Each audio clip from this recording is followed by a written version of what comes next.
Well, guys, I hate to be making this video because it sucks when people get scammed, and I'm sorry if you were one of these people that got scammed. That is terrible. But in this video, I'm going to talk about something that I've figured out that can help you stay safe possibly, or give you an edge on figuring out if something is a scam or not. And so A, welcome back to Cryptographics, and B, like I was saying, what we're going to do is we're going to look at some tools that are available that you can use to go, if you don't know how to use code, if you don't know how to read code, and some tools that are available, which is ChatGPT, to go and find code for something that you want to put your money into and vet whether there is a risk or not. And there's levels to this, okay? This is not the be-all, end-all, but this is something you can do to take responsibility and accountability for where you are putting your money. So let's talk about why I'm going into this right now. So I woke up this morning to a bunch of Twitter feed action going on regarding a specific cryptocurrency called, and I am going to name it here, it's called GPLX. Now, this is a rug pull. Do not put your money in this. Do not, there's no liquidity. It is a rug pull. It's verified it's a rug pull. Now, I woke up to this. Look at the chart. Straight up, straight down. Boom. Now, the question that I had was, okay, well, how can you verify this? And so on Twitter, I had found a tweet that was a screenshot from a Telegram room that is called the Pulse Police, where a bunch of benevolent people in the community go and actually vet code. Now, in this specific, or for this specific code, the founder of Hedron Icosa was in the Pulse Police Telegram, which I'm going to put links to the Pulse Police Telegram in the description, as well as the review channel. And I'm going to explain how to use it, because please don't go there and just spam it. I'm going to give you the directions you need to understand how to use it properly and not make this Telegram room a difficult place for the admins. So let's get into this. So GPLX, this was the concern by the founder of Hedron. He says, this address can do a few things I believe are nefarious. There is a piece of the code that says set in private transfer mode. When this prevents anyone, this prevents anyone who is not a handler from transferring GPLX tokens. 2 is set handler, which is a part of the code that allows the gov address to define who is and who is not a handler. Now, handlers get some special permissions, like being able to transfer tokens out of any wallet without approval, or like already said, being the only ones able to transfer tokens after the gov address locks everything. These two things in combination means they can lock all transfers, buys, sells, etc., steal everyone's GPLX tokens back, and dump the pool with the stolen tokens. So it looked really, really bad. And of course, when you look at the chart, this is what happened. Okay, so this tweet was on, I can't remember when it would have been. It would have been a while back. But what I wanted to know is, okay, this clearly happened, okay? There was a warning that was set, and then as soon as this was in the Telegram, boom, it got rugged. So what I wanted to find out was, how can you and I, who maybe don't know how to read code at all, or don't know how to read much code, or are learning it, how can we figure out for ourselves if there's something going on here to at least give us a heads up on what might be going on in the background? So what I've done here is I went to the scan.pulsechain.com address that was linked to GPLX. And you can do this by clicking on the top right here where it says GPLX index screener. Again, the link to this will be in the description. You can click on the contract address here, and it'll say address copied to clipboard.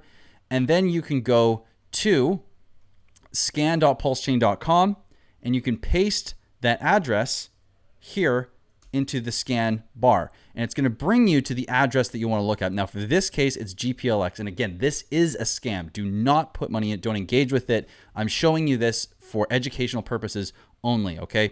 So now what you're going to want to do is you're going to want to come down here, and you're going to click on code, okay? And you see this green check mark? That means it's been verified. It's been basically set out for us to be able to look at. And what you're going to do is you're actually going to be able to take all of these, see these says contracts.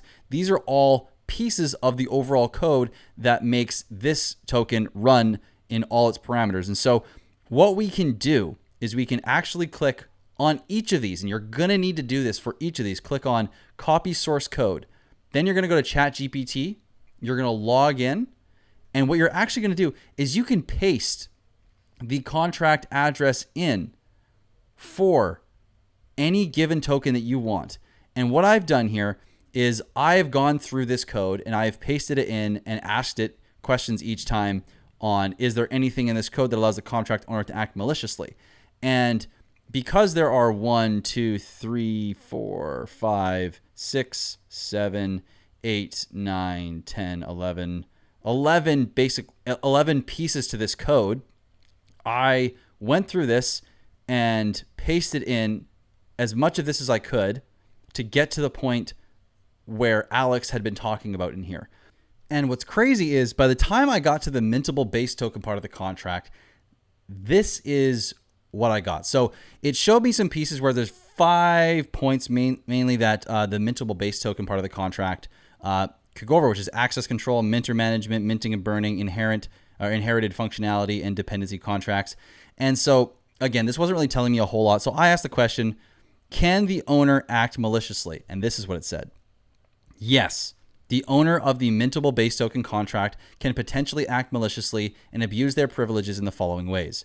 1, unauthorized minting. As the owner can add addresses as minters, they can designate any address as a minter and grant them the ability to create new tokens. If the owner adds a malicious address as a minter, that address can mint an unlimited number of tokens without proper authorization. The unauthorized burning is a little bit less of an issue, I think. But 3, manipulation of minter permissions. The owner has the authority to modify the minter status of addresses through the set minter function. By adding or removing minters, the owner can control who has the ability to mint tokens. If the owner removes trusted minters and adds malicious minters, they can manipulate token supply distribution or engage in other unauthorized activities. And misuse of admin and government or gov privileges. The Mintable base token contract inherits the only admin and only gov modifiers from the base token contract. The owner can abuse these privileges to perform actions restricted to admins or the contract governor. This includes adding or removing admins, changing contract parameters, or transferring tokens without proper authorization. And this is where things get interesting, because if we go back to the tweet, it specifically talks about set in private transfer mode and set handler, like those two things specifically. So what I had to do is I put in some more code, I asked some more questions. I said, can this owner act maliciously using these parameters? Because what I was trying to do here is I was trying to get the same answer that I saw Alex get here. So I kept pasting parts of the code and I asked, can the owner act maliciously using these parameters, which was the base token part of the code. And then I basically put in the same code, and it just spit this out. In the provided code, the set handler function in the base token contract allows the owner or gov address to activate or deactivate an address as a handler.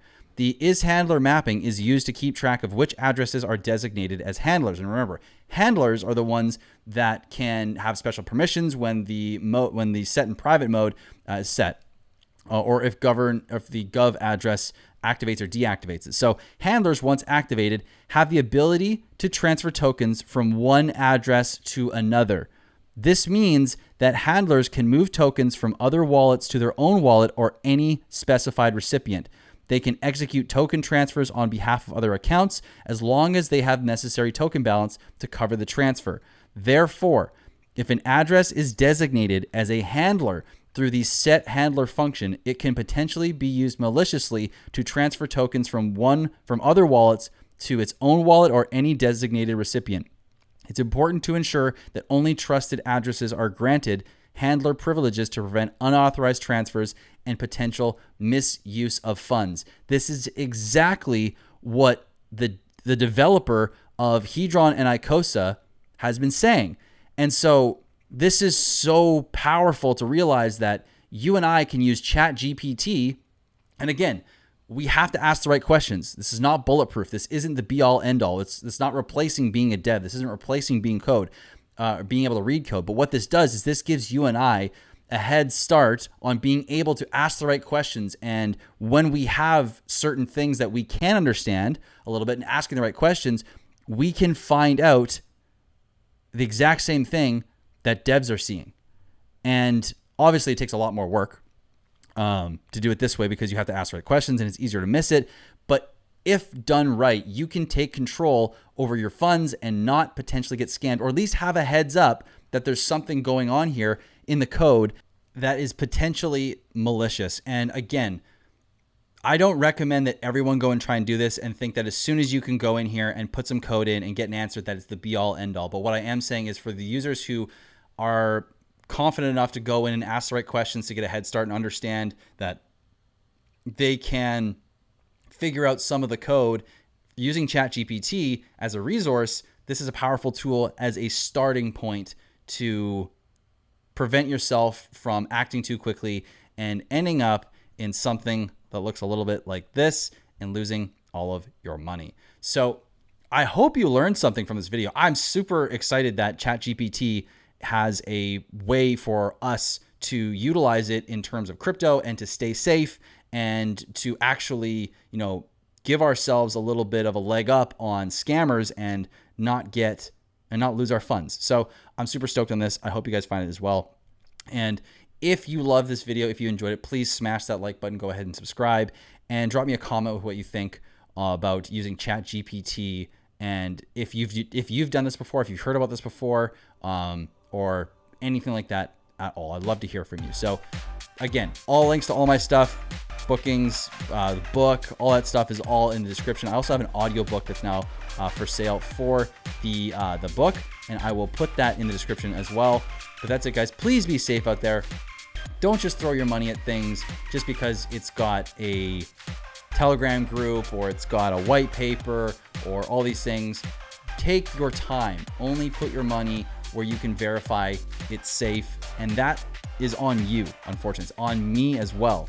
And so please be sure that where you're putting your money is safe and it's not a scam. So again, thank you for watching.